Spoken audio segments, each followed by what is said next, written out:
क्या आपने कभी किसी अंतर्राष्ट्रीय टूर्नामेंट की हार का कारण एक फ्रेंचाइजी टीम की जीत को माना है? यह बात सुनने में जितनी अजीब लगती है, वर्ल्ड टेस्ट चैंपियनशिप फाइनल 2025 के बाद उतनी ही ज्यादा चर्चा में है। लॉर्ड्स के ऐतिहासिक मैदान पर खेले गए इस खिताबी मुकाबले में ऑस्ट्रेलिया जैसी मजबूत और संतुलित टीम को दक्षिण अफ्रीका ने बुरी तरह हरा दिया। यह हार केवल एक खेल परिणाम नहीं था, बल्कि इसके पीछे छिपे हुए कारणों ने पूरे क्रिकेट जगत को चौंका दिया है। फैंस और क्रिकेट पंडितों के बीच अब एक ही सवाल गूंज रहा है, क्या ऑस्ट्रेलिया की यह हार रॉयल चैलेंजर्स बैंगलोर की वजह से हुई?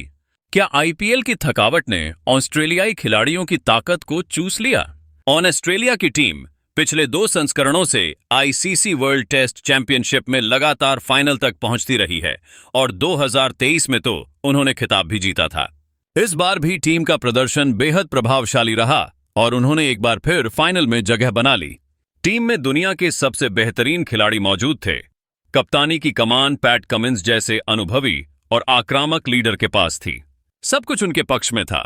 लेकिन जब सबसे बड़ा दिन आया, जब सबकी निगाहें लॉर्ड्स की पिच पर जमी थीं, तब ऑस्ट्रेलिया की पूरी टीम लड़खड़ा गई। उनका आत्मविश्वास टूटता नजर आया और गेंदबाजी, बल्लेबाजी, फील्डिंग हर विभाग में टीम कमजोर पड़ती गई। दक्षिण अफ्रीका ने इस ऐतिहासिक मैच में बेहतरीन प्रदर्शन करते हुए ऑस्ट्रेलिया को 5 विकेट से हराकर पूरी दुनिया को चौंका दिया। यह सिर्फ एक जीत नहीं थी, यह एक संकेत था कि क्रिकेट अब पूरी तरह अनिश्चितताओं का खेल बन चुका है, जहां बड़े नाम और पुराने रिकॉर्ड अब मैच नहीं जिताते। मैदान पर उस दिन कौन बेहतर है, वही तय करता है नतीजा। लेकिन हार के बाद जैसे ही विश्लेषण शुरू हुआ तो निगाहें जा टिकीं एक नाम पर, जोश हेजलवुड। ऑस्ट्रेलिया के इस तेज गेंदबाज से पूरे देश को उम्मीदें थीं। वो हाल ही में आईपीएल 2025 में धमाकेदार प्रदर्शन करके लौटे थे। उन्होंने रॉयल चैलेंजर्स बैंगलोर के लिए खेलते हुए 22 विकेट झटके थे और टीम को उसका पहला खिताब दिलाया था। लेकिन उसी चमकदार प्रदर्शन ने शायद उनकी ऊर्जा को खत्म कर दिया। वर्ल्ड टेस्ट चैंपियनशिप फाइनल में जब सबसे ज्यादा जरूरत थी, तब जोश हेजलवुड जैसे गेंदबाज का प्रदर्शन फीका पड़ गया। उन्होंने पूरे मैच में 34 ओवर गेंदबाजी की और सिर्फ 2 विकेट हासिल किए। न सिर्फ उनका रफ्तार कमजोर नजर आया, बल्कि लाइन लेंथ में भी स्थिरता नहीं रही। ऐसा लग रहा था कि उन्होंने अपनी सारी ताकत आईपीएल में आरसीबी के लिए झोंक दी और अब जब देश के लिए सबसे बड़ा मुकाबला खेलना था, तो उनके पास न ताकत बची थी न ऊर्जा। यही कारण है कि ऑस्ट्रेलिया की हार का ठीकरा अब आईपीएल और खासकर आरसीबी पर फोड़ा जा रहा है। कई एक्सपर्ट्स का मानना है कि आईपीएल का शेड्यूल इतना थकाऊ और मानसिक रूप से दबाव भरा होता है कि खिलाड़ी इसके बाद जब इंटरनेशनल क्रिकेट खेलते हैं, खासकर टेस्ट क्रिकेट, तो उनकी बॉडी और माइंड दोनों थक चुके होते हैं। हेजलवुड की हालत इस बात का सबसे बड़ा उदाहरण बन गई है। उन्होंने जिस तरह से आईपीएल में हर मैच में लगातार परफॉर्म किया, हर मैच में निर्णायक भूमिका निभाई, वह सराहनीय तो थी, लेकिन उससे उनका शरीर टूटने की कगार पर आ गया था। और जब वर्ल्ड टेस्ट चैंपियनशिप जैसे लंबे फॉर्मेट के मुकाबले की बारी आई, तो वह पहले जैसे फ्रेश और प्रभावशाली नहीं दिखे। इससे यह सवाल उठने लगे हैं कि क्या इंटरनेशनल क्रिकेट और फ्रेंचाइजी क्रिकेट के बीच खिलाड़ियों को संतुलन बनाकर चलना चाहिए? क्या बोर्ड्स को यह सोचना चाहिए कि खिलाड़ी कब, कहां और कितना खेलें? क्या एक फ्रेंचाइजी की पहली ट्रॉफी एक देश की सबसे बड़ी हार बन गई?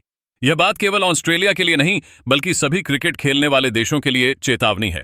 खिलाड़ियों को कैसे तैयार किया जाए, कैसे उनके वर्कलोड को मैनेज किया जाए, ये बातें अब केवल बोर्ड रूम की नहीं, मैदान की जरूरत बन चुकी हैं। ऑस्ट्रेलिया की इस हार ने दिखा दिया है कि केवल नाम, रैंकिंग, रिकॉर्ड या अतीत की जीत किसी फाइनल में ट्रॉफी नहीं दिला सकती। असली खेल वही खिलाड़ी जीतता है जो उस दिन मैदान पर पूरी तरह तैयार हो, शारीरिक और मानसिक रूप से दोनों रूपों में। और अगर खिलाड़ी थके हुए हों, उनकी बॉडी जवाब दे रही हो और दिमाग फ्रेश न हो, तो वो चाहे जोश हेजलवुड जैसा स्टार ही क्यों न हो, उसे हार का सामना करना ही पड़ सकता है। क्रिकेट के इस नए युग में, जहां फ्रेंचाइजी लीग्स की संख्या लगातार बढ़ रही है, ये वर्ल्ड टेस्ट चैंपियनशिप फाइनल एक सबक है। खिलाड़ियों की ऊर्जा सीमित होती है और अगर हम उन्हें लगातार हर टूर्नामेंट में झोंकते रहेंगे, तो एक दिन देश के लिए खेलते वक्त वो चूक जाएंगे। ऑस्ट्रेलिया की यह हार सिर्फ एक टीम की नहीं, यह पूरे क्रिकेट सिस्टम की कमजोरी का परिणाम है। और जब तक इस पर गंभीरता से ध्यान नहीं दिया गया, तब तक ऐसे फाइनल मैचों में खिलाड़ियों की थकान उनका सबसे बड़ा दुश्मन बनती रहेगी। तो दोस्तों, क्या आप मानते हैं कि जोश हेजलवुड की थकान और आरसीबी का दबदबा ऑस्ट्रेलिया की हार की वजह बना? क्या आईपीएल का रोमांच वर्ल्ड टेस्ट चैंपियनशिप जैसी ट्रॉफी के आड़े आ गया? कमेंट में जरूर बताएं और इस वीडियो को लाइक, शेयर और सब्सक्राइब करें ताकि हम ऐसे ही क्रिकेट की गहराइयों में उतरते रहें और आपको हर उस कहानी से रूबरू कराते रहें जो मैदान से परे होती है लेकिन उसके नतीजों को पूरी तरह बदल देती है।